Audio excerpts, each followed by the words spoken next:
Yeah, thank you. So in Casablanca, we're trying to focus more on the education and awareness piece, also outreach, because that really, when we're in the community and we're working with the vulnerable, with the at-risk youth, women, children, boys, and men are included in that community, then we inform our prevention. So we want to be the best, the most informed, the most educated, the most aware of how can we stop this from happening. And so we seek to be in the community in that way. And also we have different projects where we're doing awareness and education. Our three main populations are change makers.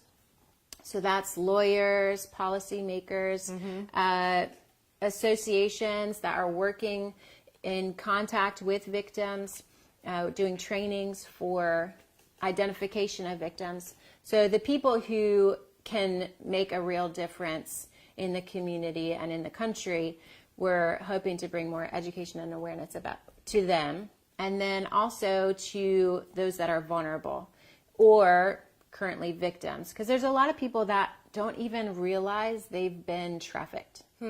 So you talk to a refugee who shares their story and they don't realize what has happened is actually illegal and they have rights. So I met a woman a few months ago who was trafficked from Nigeria, and her trafficker promised to get her into Europe and took thousands and thousands of dollars of her money and never got her to Europe. She got stuck in Morocco, and he left, never returned. That's actually lucky for her, but that is illegal, and she has rights in that scenario. But she doesn't realize, and from the start, didn't understand what was happening when this person presented themselves to her to say, hey, I can help you get to Europe. And so to give them that awareness, that peace, it literally gives them hope, and it makes them, elevates them to say, oh, this is not right, and I can do something about this, and I can change where I am because I now have rights. And so we really want to bring that awareness to people that don't realize that they have it. And then our third population is just the general public. We want to bring awareness because it takes everybody. We can't fight this battle alone. It can't just be civil services. It can't just be the government. It can't just be religious institutions. It can't just be people on the street. It has to be everybody. And so we want to bring awareness that this is going on right in your community and that you can participate in the fight. Right. Awesome. All right, well, let's say hi to a few people here. Stacy, thanks so much for checking in today. Hi, Stacy. And Amanda, we're excited to have you. Thanks for joining us. I see we have a couple questions coming in. I want to hit one more point before we go to questions here. I think it's really important for people to realize that Morocco has a law. And that's huge. So let me have you talk a little bit about that and how that's really instrumental for North Africa in general. We hear a lot about refugees in Africa, people coming out of Africa and the Middle East and things like that. So tell me about how that law is impactful and the education part of that for you guys. Yes, so it is so important to realize we do have a law that says human trafficking is illegal. And so what that means is that we have grounds to stand on to say this is not right. And again, back to it gives victims rights, it gives them opportunity, and it gives them a ground to stand on. And then it also is a deterrent because traffickers are going to begin to realize, okay, this country, it's not easy. My work is getting harder and harder because now this is becoming difficult. I can be penalized for this or something is going to happen. And so it really provides a lot of protection. And so what we are hoping to do is come alongside that law and educate and train so that the implementation of the law increases across the country, which again affects the entire world because we are one of the main trade routes for trafficking to the rest of the world, to Europe, to the U.S., to the entire world. And so by preventing the trafficking right in Morocco, we're preventing it from coming into the community in the United States. We're preventing it from coming into Europe. And so by coming alongside this law and bringing education, awareness, training for how to implement the law, then we create a safe place for anyone to be and for the rest of the world. So that's awesome. Exciting. Yes, that's awesome. Great. So quick recap, Beauty for Ashes is in Morocco, and they have 2 locations, one in Fez, which is a crisis center. You guys are supported by Moroccans and by a board here in the United States who help support that crisis center.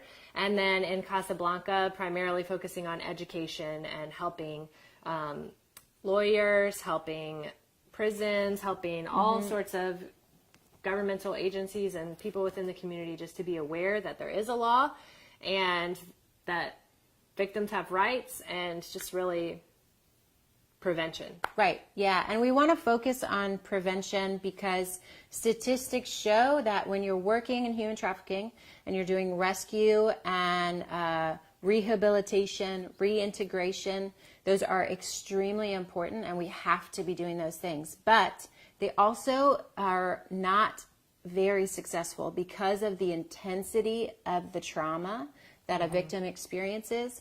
The success rate of actually being able to reintegrate into society is pretty low. And so in order to actually completely free people from human trafficking, we have to stop it before it ever starts. We have to stop the trauma before it ever happens so that they don't have to go through the rehabilitation process. And it's not to say we aren't doing rehabilitation and we don't want to do rescue, but it's to say that prevention, if we're talking about stopping human trafficking and freeing people from slavery, we have to be doing prevention. Right. And so that's what we want to focus on. And that's kind of one of our visions and our goals. So awesome. So you'll be headed back to Morocco when? Oh, end of August. Okay. Yeah. So end of August, Chrissy goes back to Morocco, and we are excited to see what happens this year for Beauty for Ashes as you guys continue to grow. So let's get to a few questions. Bella, Carrie. thanks for checking in. Dawn, hi. Thanks so much for being with us today. I got to figure out how I can see the questions that were asked earlier here. There we go. It is only showing me like 4 comments at a time. So let me see if I can figure out here. We might have to have our videographer. How can people who are outside of Morocco support Beauty for Ashes and get involved? Okay, so there how we go. can you get involved? That is a great, great question. So Chrissy, let me have you talk to them about how to be involved with Beauty for Ashes. Yeah, so there are multiple ways. We are a startup. We just started this year. Our crisis center just opened in January. So we do have a lot of need and we have a lot of opportunity. So you can get involved. You can go to our website, which is beautyforashesafrica.org. You can learn more about our organization. You can connect with us there, send emails, get connected to our newsletter. You can also donate on our website.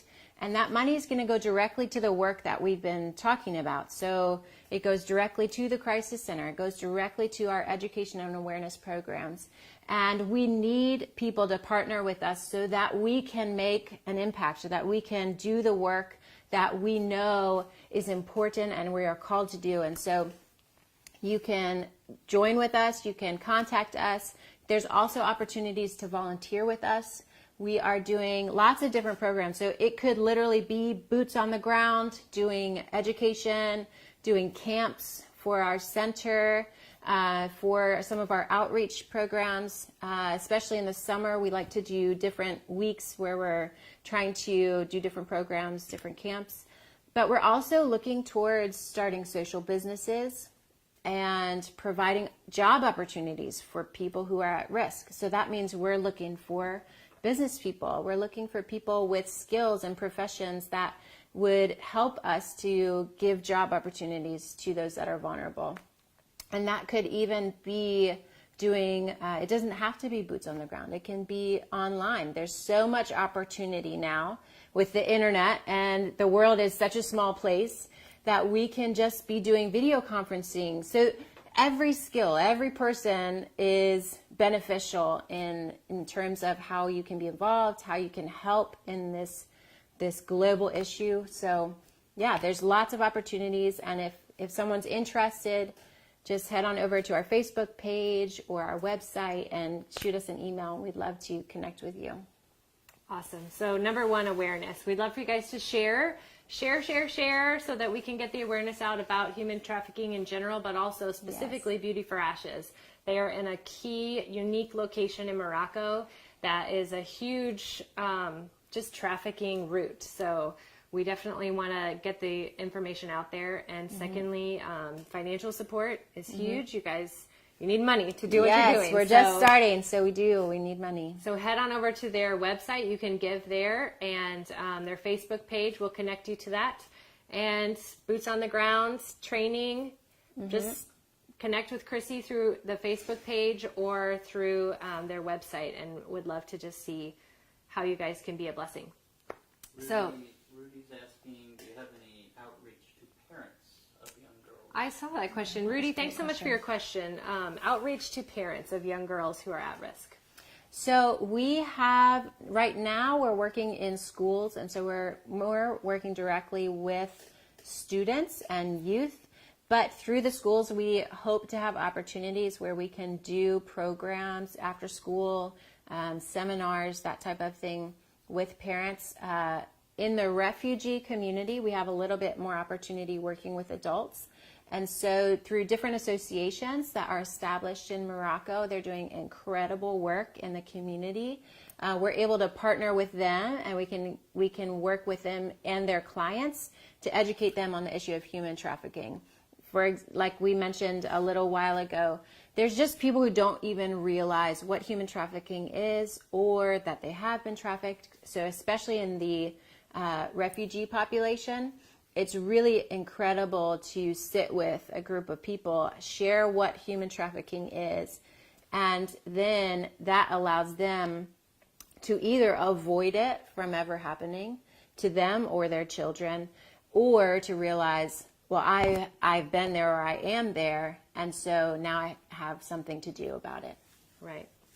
So you shared with me recently a story about going into a prison, and that's, I think, unique that you guys already have connected through the government and have open opportunities to be in a women's prison and speak with at-risk women. So I just want to give you an opportunity to share that story. And then I want to hit Beverly asked a question, are you guys going to be doing more Facebook Live? So Storypoint will be doing more Facebook Live, but how about Beauty for Ashes? Yeah, we would love to do more Facebook Live. We're hoping to do some of that from Morocco, give you a little idea and a piece and a picture of what it looks like there. And so, yes, we are definitely hoping we get to do more of this. Okay, so share your story real quick, and we'll get on to a couple more questions here. Yeah, so one of our outreach opportunities is, it's similar to a detention center in the States. It's not called the same thing, but kind of comparable to what that would look like. And it's girls who all are either have come against the law or are in really, really vulnerable situations. And so they go to this center, and we've been able to come in and do education on what human trafficking is, even